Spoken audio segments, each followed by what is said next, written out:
অনেকে বলে তোমরা তো কমিউনিস্ট, তোমরা তো বামপন্থী, যে ধর্মের বিরোধী। না, ধর্মকে টেনে নিচে নিয়ে আসলে তাতে ধর্মের অপমান হয়। এখন দেখবেন এই ভোটের সময় আমরা বললাম হক রুটি রুজি নিয়ে লড়াই হোক, নীতি নিয়ে কথা হোক। বিজেপি কি বললো? রাম মন্দির। আচ্ছা, বিজেপি যখন রাম মন্দির বললো, মমতা কি বললো? ও তুমি মন্দির বলছো, আমি তাহলে গির্জা, গুরুদ্বারা, মন্দির, মসজিদ সব করব। তার মানেটা কি? কেউ কেউ খুশি হতে পারে, হ্যাঁ ধর্মের কথা, তা নয়। আমরা বললাম ধর্মকে রাজনীতির ময়দানে টেনো না। নির্বাচনটা দিয়ে ধর্ম ঠিক হবে না। কে হিন্দু, কে মুসলমান, কে শিখ, কে খ্রিস্টান, কে বৌদ্ধিস্ট, সে ধর্ম দিয়ে ঠিক হবে না। ধর্মটা নিজের কেতাবে, নিজের একীদায়, নিজের উপাসনা পদ্ধতিতে, নিজের উপাসনা গৃহে, নিজের তেওয়ারে, নিজের পার্বণে, নিজের পর্বে, নিজের ফরজে। তুমি ভোটের সময় কেন নিয়ে আসছো? তাহলে বিজেপির এজেন্ডা তৃণমূলও বললো। আর যদি বিশ্বাস নয়, এখন শেষের দিকে দেখবেন যখন 6 দফা ভোটে বিজেপি হালে পানি পেল না, গোটা দেশে বিজেপির হাওয়া পাতলালো কেন?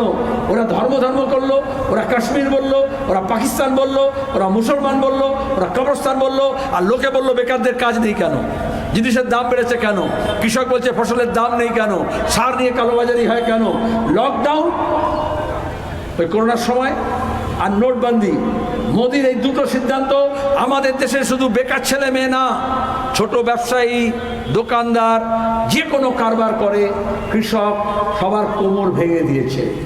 উন্নয়ন মানে লিখে দিন, মোদির ছবি নেওয়া, বিকাশের সাইনবোর্ড না, বিজ্ঞাপন না। উন্নয়ন মানে মমতার ছবি লাগিয়ে উন্নয়নের জয় বিজ্ঞাপন না। উন্নয়ন মানে হচ্ছে আমার বাপ ঠাকুরদা যতটা পড়াশোনা করেছে, যেখানে পড়াশোনা করেছে, আমি তার থেকে আর এক ধাপ উঁচুতে যাব। আমি যতটা পড়াশোনা করেছি, আমার ছেলে মেয়ে তার থেকে আরেকটু এগিয়ে যাবে। আমি যে বাড়িতে থেকেছি, আমার বাপ ঠাকুরদার থেকে সেই বাড়িটা আরেকটু ভালো হবে। আমার ছেলে মেয়ে, পরের প্রজন্ম তার থেকে আরেকটু ভালো বাড়িতে থাকবে। আমি যে যানবাহনে চলেছি, আমি এখান থেকে ধর্মতলায় যেতে যত টাকা খরচ করেছি, যত বিপদের সম্মুখীন হয়েছি, যত সময় লেগেছে, যত কষ্ট হয়েছে, আমার ছেলে মেয়ে তার থেকে আরও আরামে, আরও কম খরচে, আরও তাড়াতাড়ি পৌঁছবে, আরও নিরাপদে পৌঁছবে। উন্নয়ন মানে ওয়ান স্কেল আপ। আমাদের দেশে গত 12 বছরে রাজ্যে এবং দেশে মোদি এবং মমতার সরকারে আমাদের দেশের মানুষের অবস্থা ওয়ান স্কেল ডাউন হয়ে গিয়েছে। এই জন্য স্কুলগুলো বন্ধ হচ্ছে। যখন বামফ্রন্ট ছিল, এই সব জায়গায় আসলে লোকে বলতো আমাদের জুনিয়র হাই আছে, ওটা হাই কবে হবে? হাই আছে তখন হায়ার সেকেন্ডারি কবে হবে? স্কুল হোক বা মাদ্রাসা হোক। ব্রিজ কবে হবে? কালভার্ট কবে হবে? জল প্রকল্প কী হবে? বিদ্যুৎ প্রকল্প কী হবে? কারখানা কী হবে? আর এখন সন্দেশখালিতে কী হচ্ছে, কামদুনিতে কী হয়েছে, গণধর্ষণ হয়েছে, শাস্তি পাবে কি পাবে না, লুটতরাজ হয়েছে, এই মন্ত্রী ধরা পড়লো, ওই মন্ত্রী কবে ধরা পড়বে, এর খাটের তলা থেকে এত টাকা বেরোলো, ওর খাটের তলা থেকে কত টাকা বেরোলো। তাহলে রাজনীতির এজেন্ডা পাল্টে গেল, রাজনীতির এজেন্ডা পাল্টে গেল। এই জন্য আমরা বললাম আবার রাজনীতির এজেন্ডাটাকে কেন ধর্মকে ব্যবহার করে? কারণ ধর্মকে বর্ম করে নিজের অপকর্ম ঢাকতে চায়। তা নাহলে বলতো 10 বছরে এই করেছি, 12 বছরে এই করেছি। এই জন্য ধর্মকে আমরা বলি, অনেকে বলে তোমরা তো কমিউনিস্ট, তোমরা তো বামপন্থী, যে ধর্মের বিরোধী। না, ধর্মকে টেনে নিচে নিয়ে আসলে তাতে ধর্মের অপমান হয়। এইবার দেখবেন ভোটের শেষ পর্যায়ে মমতা কি বলল? রামকৃষ্ণ মিশন, ভারত সেবাশ্রম সংঘ। কেন বলল? আমাদের কি সমস্যা রামকৃষ্ণ মিশন নিয়ে, ভারত সেবাশ্রম সংঘ নিয়ে?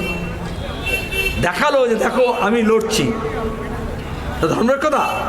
রামকৃষ্ণ মিশন সবাই জানেন, স্কুল চালায়, হাসপাতাল চালায়, সেবা প্রতিষ্ঠান চালায়। আরে তোমার যদি সাহস থাকতো, তুমি আরএসএস বলতে, বিশ্ব হিন্দু পরিষদ বলতে, বজরং দল বলতে, দুর্গা বাহিনী বলতে, যারা মব লিঞ্চিং করছে, যারা লাভ জিহাদ করছে, যারা দাঙ্গা হাঙ্গামা করছে, এটাকে বলে ছায়া যুদ্ধ। মমতা ব্যানার্জি অভিষেকের খানদানের হিম্মত হবে না কোনোদিন আরএসএসের নামে, বিজেপির নামে, সংঘ পরিবারের নামে, বজরং দলের নামে কিছু বলতে পারে। সকাল সন্ধ্যে সিপিএমকে গাল দিচ্ছে, কারণ আরএসএসের টাকায়, আরএসএসের পরিকল্পনায় তৃণমূল গড়ে উঠেছিল। ওদের জন্মের ঠিকুজিতে লেখা আছে। এখন দাঁড়িয়ে কি বলছে? ধর্মকে টানলে কি হয়? এখানে শেষ নেই। মমতা ব্যানার্জি মিটিংয়ে, বক্তৃতায়, ইলেকশনে মিটিংয়ে বলছে বাইবেল, কোরআন, গীতা, রামায়ণ, মহাভারত সব মিটে যাবে, আর ওনার নাম থাকবে, ওনার কাম থাকবে। নজবিল্লাহ, আস্তাগফিরুল্লাহ।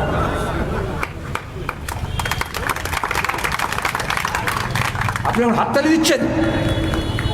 এই যে মোদি এর অবতার সেজেছে, মমতা এরকম হেজাব পরে মৌলানা বরকতিকে পাশে রেখে একেবারে ইমানদার মুসলমান সাজতে চেষ্টা করেননি। আরএসএস এর পরিকল্পনায় মমতাকে মমতাজ বানানো হয়েছে। আর এই জাহাঙ্গীর, এই শওকত মোল্লা, এই শাহজাহান, এই কাজল শেখ এরকম মস্তানদের ব্যবহার করেছে লুটের জন্য। টাকা তো খেয়েছে অভিষেক, টাকা তো বেরিয়েছে অর্পিতার প্রার্থর খাটের নিচে থেকে, টাকা তো খেয়েছে জ্যোতিপ্রিয় মল্লিক, কিন্তু সামনে সাইনবোর্ড কাজে রেখেছে এরকম কতগুলো পাড়া ছিটকে মস্তানা গুন্ডাদেরকে আরএসএস পরিকল্পনায়। আর তারপরে খবরের কাগজের টেলিভিশনে উত্তম সর্দার বলছে না, শিবু হাজরা বলছে না, জাহাঙ্গীর বলছে। আর যে তৃণমূলের নেতা এগুলো করিয়েছিল শুভেন্দু, এখন বিজেপি থেকে কি বলছে? বলছে ওরা হচ্ছে বাংলাদেশি, ওরা হচ্ছে রোহিঙ্গিয়া, ওরা হচ্ছে জেহাদি। বুঝতে পারছেন রাজনীতিটা কি? মোদি বলবে ঘুষপেটিয়া। তাহলে আসলে আমাদের রাজ্যের রাজনীতিকে কলুষিত করলো। এই যে ঘেঁটে দেবে বললাম না, এই জঞ্জাল তৈরি করলো যাতে বিজেপি এই কাদায় কবল ফোটাতে পারে।